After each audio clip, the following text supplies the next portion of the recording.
Bonjour à tous, j'espère que vous allez bien. Alors aujourd'hui on se retrouve pour notre rendez-vous mensuel, à savoir mes favoris, mes découvertes du mois de janvier. Merci beaucoup d'être toujours au rendez-vous, ça me fait toujours plaisir de voir que ces vidéos vous plaisent alors que ça fait très longtemps que je vous les propose. Personnellement j'adore les filmer parce que ça me permet aussi de faire un petit bilan du mois, de toutes mes découvertes, de ce qui m'a plu, de ce qui m'a pas plu. Et pour cette première édition de 2020, je dois vous avouer qu'il y a aussi pas mal de flops parce qu'en fait cette vidéo je me la suis un peu auto-sabotée.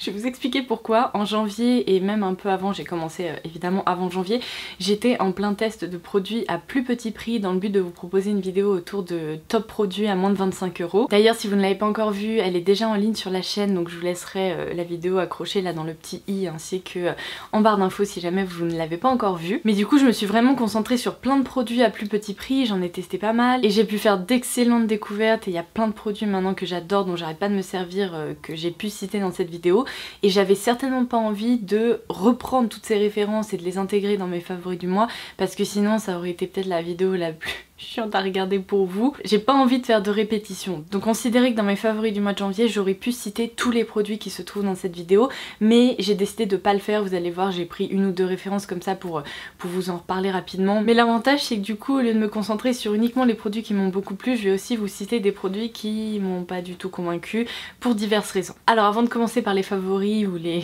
flop beauté, je vais aussi vous parler de mes favoris random. Il y en a que 2 ce mois-ci donc ça va être rapide. On a terminé Brooklyn Nine-Nine avec la nouvelle saison qui est sortie sur Netflix. Je suis tellement triste, ça me manque déjà au quotidien. Cette série, bon franchement je pense que c'est la dernière fois que je vais en parler parce que j'ai l'impression de vous en avoir parlé ces derniers mois mais non-stop. Si vous ne l'avez pas encore regardée, je ne sais pas ce que vous attendez. Tous les gens avec qui j'en parle me disent mais oui elle est géniale, tout le monde l'adore, tout le monde se bidonne devant cette série. J'adore absolument tous les personnages. Vous avez été nombreux à me demander qui sont mes favoris dans Brooklyn Nine-Nine et franchement je pense que c'est Gina et Jake parce qu'ils sont juste merveilleux tous les deux, même si tous les autres persos sont juste dingues aussi. Donc voilà, on a terminé Brooklyn Nine-Nine, je me sens triste, je me sens vide. Donc si vous avez des recommandations un peu dans la veine de Brooklyn Nine-Nine, je suis bien évidemment preneuse. Alors ensuite au mois de janvier avec toutes mes trouvailles des soldes et tout, j'ai pu faire pas mal de découvertes mode et il y a quelque chose dont j'ai pas encore eu l'occasion de vous parler.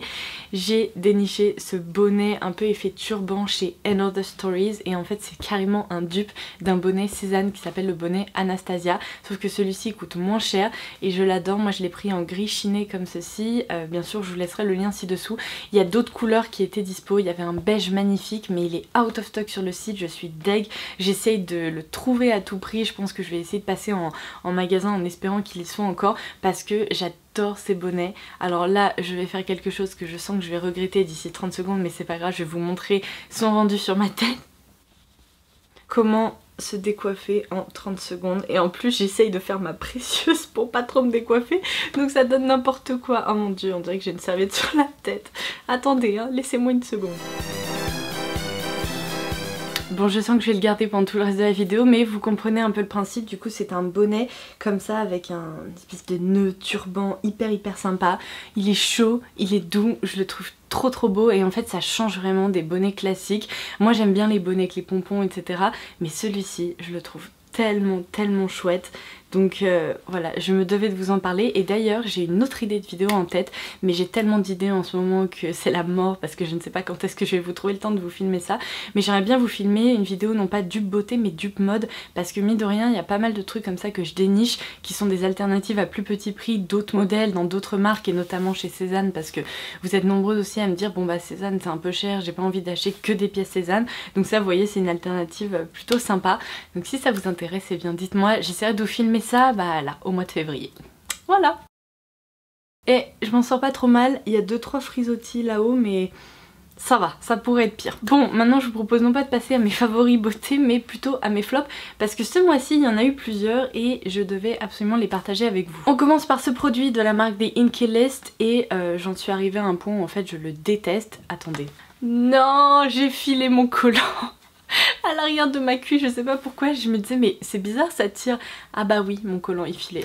Oh crap. Bon bref, on revient à nos moutons. Donc The Inkey List. C'est vraiment une marque qui, en tout cas d'un point de vue marketing, explique qu'elle se concentre sur les ingrédients avant tout, qui explique vraiment ce qu'il y a vraiment comme actif à l'intérieur de ses produits, et elle vient de débarquer chez Sephora. Donc du coup, au mois de janvier, comme à chaque fois qu'il y a des changements de saison, ma peau a tendance à tout d'un coup se déshydrater, et je recherche à chaque fois des produits très hydratants. Sauf qu'au lieu de me tourner vers mes indispensables et ces produits dans lesquels je crois, bah, je me dis allez, je vais tester un nouveau produit, et là c'est exactement ce qui s'est passé avec le polyglutamic acid. Donc ils mettent que en gros c'est un sérum qui se concentre sur le PGA, donc polyglutamic acid. C'est un acide qui est naturellement présent dans la peau, qui contribue au maintien des niveaux d'hydratation de la peau et contient 4 fois plus d'eau que l'acide hyaluronique. Et en fait en ce moment c'est un peu l'actif star avec la niacinamide, puisque l'acide hyaluronique, bon on en a vu et revu, mais apparemment ces deux autres actifs sont encore mieux pour la déshydratation, donc je me suis dit bah c'est le moment de tester. Alors en fait il y a un truc qui aurait dû m'alerter, mais j'avoue je me suis pas du tout concentrée là-dessus. Il y a écrit que ça peut également servir, enfin en tout cas s'utiliser comme base de maquillage, donc je l'ai remis dans son packaging pour pouvoir vous expliquer tout ça. Mais voici comment il se présente. Donc c'est un sérum tout ce qui est de plus classique avec un flacon pompe. Oh mon dieu, mais qu'est-ce que j'ai fait en appliquant ce truc?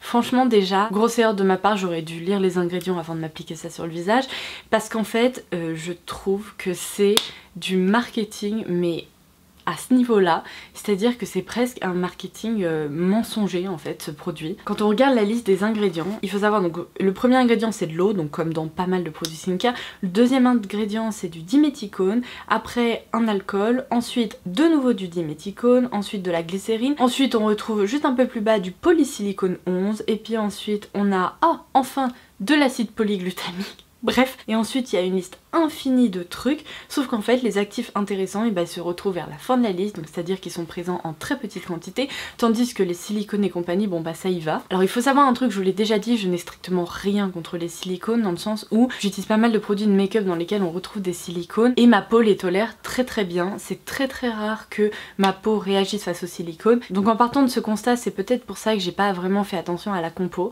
mais c'est la première fois qu'un produit comme ça, aussi siliconé, déjà en termes de texture ça se sent, mais c'est la première fois qu'un produit aussi siliconé me provoque une réaction pareille, et en plus je suis trop bête parce que j'ai dû mettre au moins une semaine avant de m'en rendre compte.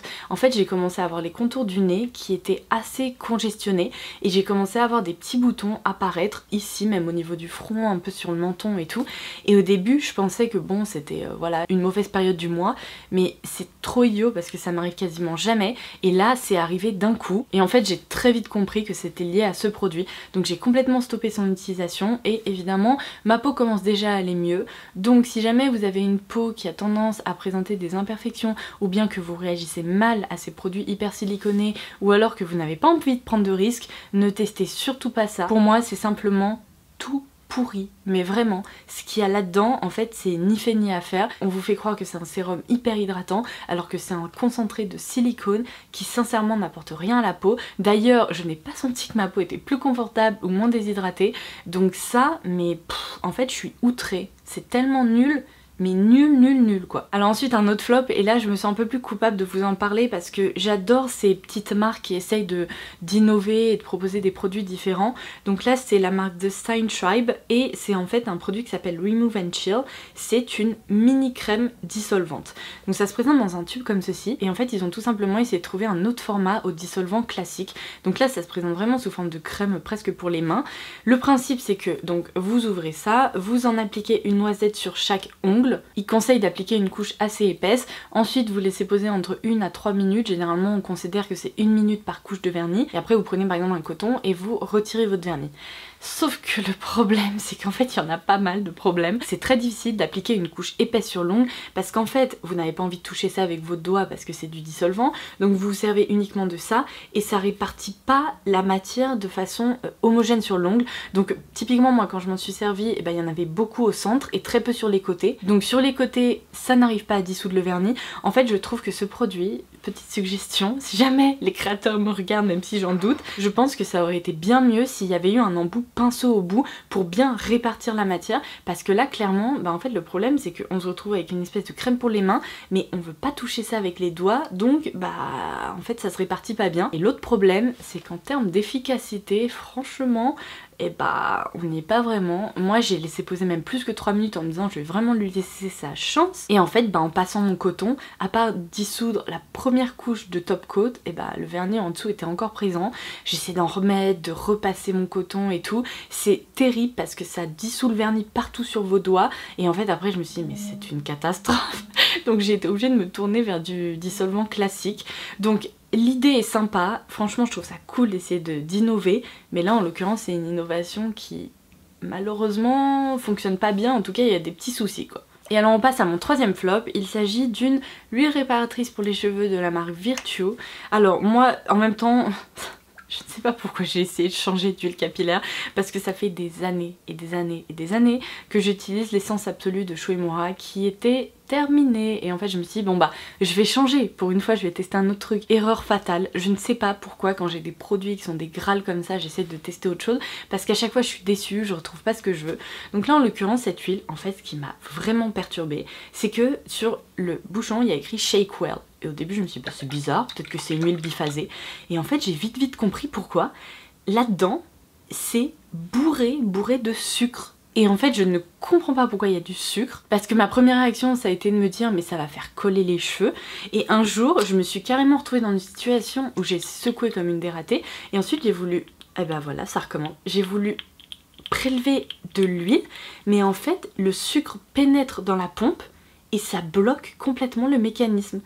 Et je ne comprends pas pourquoi ils ont mis une quantité pareille de sucre là-dedans. Et du coup quand j'ai... Mais regardez, le mécanisme est bloqué par un caillot de sucre quoi.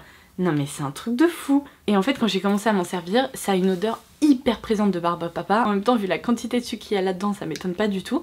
Mais donc j'ai commencé à m'en servir et je me suis dit bon c'est un peu granuleux. Bah oui il y a du sucre. Ensuite je l'ai appliqué, je me suis dit bon c'est peut-être un petit peu gras. Moi je préfère les huiles qui sont pas aussi visibles, mais je me suis dit c'est pas grave. Et ensuite j'ai senti cette odeur de barbe à papa et ma première réaction ça a été de dire oh c'est sympa. Et très rapidement, au bout de 2-3 utilisations, je n'en pouvais plus de sentir la barbe à papa comme ça. Parce qu'en fait le parfum est tellement fort qu'il rentre complètement en compétition avec mon parfum. Et du coup en fait j'en pouvais plus. J'avais l'impression d'être un chamallow mais géant. Et du coup il m'a vraiment déçue. J'ai vraiment essayé de m'en servir pendant quasiment un mois. Mais c'est pas fait pour moi, ni en termes de parfum, ni en termes de formule et de rendu sur les cheveux. Je suis assez déçue en fait. On en a beaucoup entendu parler via Sephora. Et pour le moment c'est que le premier produit que je teste mais là franchement pas convaincue du tout. Allez on passe à mes favoris parce que du coup ça va me permettre d'être un peu plus positive. Donc dans mes favoris à moins de 25 €, enfin dans mes tops à moins de 25 €, je vous ai parlé de ce produit merveilleux dont j'arrête pas de me servir, que je vous recommande 1000 fois. Surtout si vous faites de la kératose pilaire. Si vous voulez avoir un peu plus d'explications je vous renvoie vers ma vidéo top à moins de 25 € du coup. Mais ça je m'en sers vraiment principalement au niveau des bras, un peu au niveau des cuisses et puis de temps en temps quand j'en ai besoin sur d'autres zones. Mais pour le reste du corps et pour avoir une crème corps vraiment plus enveloppante, parfumée etc comme j'aime, et bien je me suis servi sur tout le reste du corps de cette crème de chez Erin.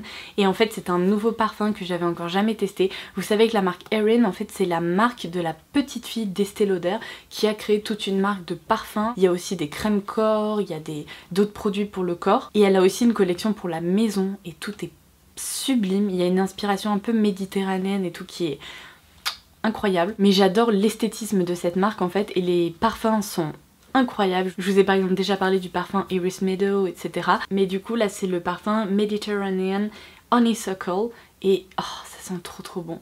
C'est...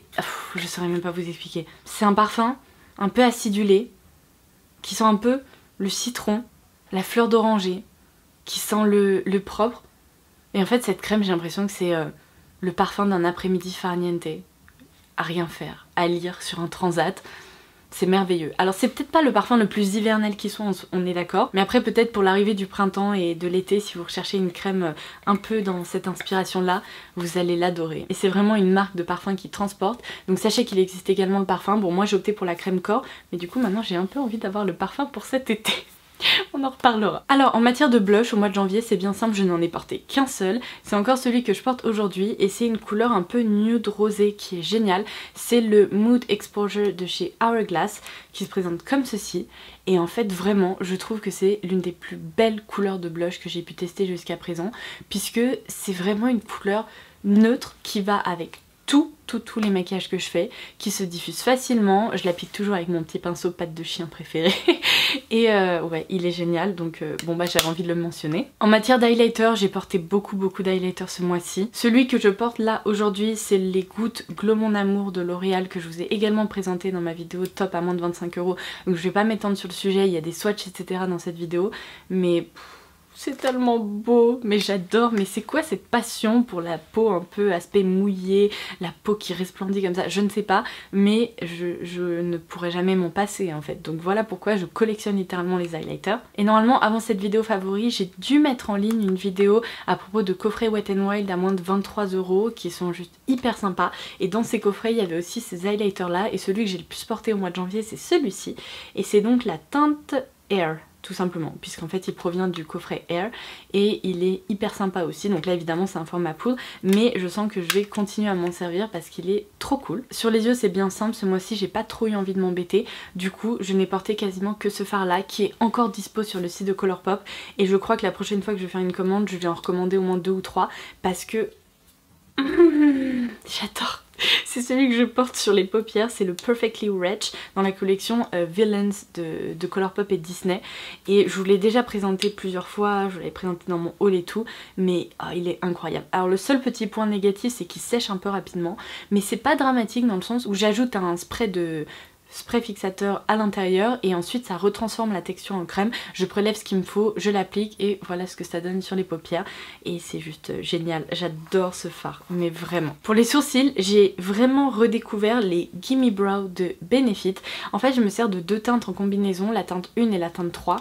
Alors ces produits, soit je m'en sers par dessus mon crayon à sourcils, soit comme aujourd'hui je les porte seule. Et en fait surtout pour le week-end, les jours où j'ai pas envie de me maquiller, enfin vraiment en mode full face, et bien je trouve que c'est hyper pratique. Je commence par appliquer la teinte numéro 1 plutôt vers l'intérieur du sourcil, je commence à définir mes sourcils, et ensuite la teinte numéro 3 ça me permet vraiment d'apporter un peu plus de définition au niveau là de la queue du sourcil, et ça les coiffe super bien, ça les fait tenir, ça les maquille mais tout en transparence, donc c'est un rendu ultra naturel et ces petits produits sont géniaux. Pendant longtemps j'ai tourné avec le Brow Gel d'Hourglass je crois, et également celui de Clarins pendant un moment, Givenchy, mais c'est vrai que cette référence chez Benefit c'est vraiment un incontournable et c'est juste génial, ça fonctionne du feu de Dieu. Donc il m'avait un peu manqué, je me suis retournée vers ces derniers et je suis hyper convaincue. D'ailleurs dites-moi ce que vous pensez de mes sourcils aujourd'hui, mais en fait j'expérimente pas mal en ce moment parce que j'essaie de trouver les produits qui vraiment sont les plus faciles et efficaces au quotidien, et c'est pas évident à trouver, mais là je crois que j'ai trouvé vraiment mon combo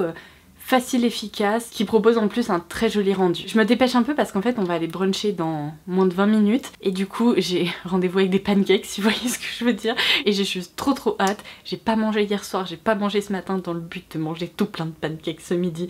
Donc on termine par les lèvres. Alors c'est bien simple, sur les lèvres en fait je n'ai pas arrêté de porter les rouges à lèvres Charlotte Tilbury. J'ai l'impression que ça fait plusieurs mois que je vous le dis et que je le fais, mais encore une fois je porte celui-ci là sur les lèvres qui est le Sexy Lips. Oh, qui est juste trop bien quoi, je l'adore mais vraiment.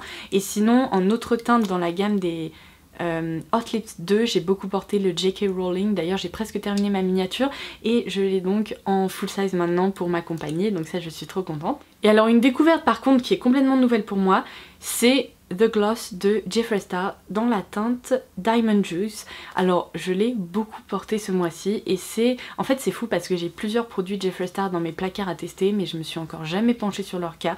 Il va vraiment falloir que je le fasse parce que j'ai l'anti-cerne, des palettes, là j'ai les gloss, je me demande si j'ai pas d'autres trucs. Mais là en l'occurrence je me suis dit allez je vais tester le gloss. Alors en termes de packaging c'est vraiment too much quoi, enfin à l'image de Jeffree, mais ça c'est pas grave. Mais le parfum est hyper sympa. Bon c'est un peu sucré mais c'est hyper sympa, et en fait je vais vous montrer, mais on est sur un gloss qui ne colle pas, on est sur un gloss qui est hyper confortable et qui apporte un effet lèvres juicy.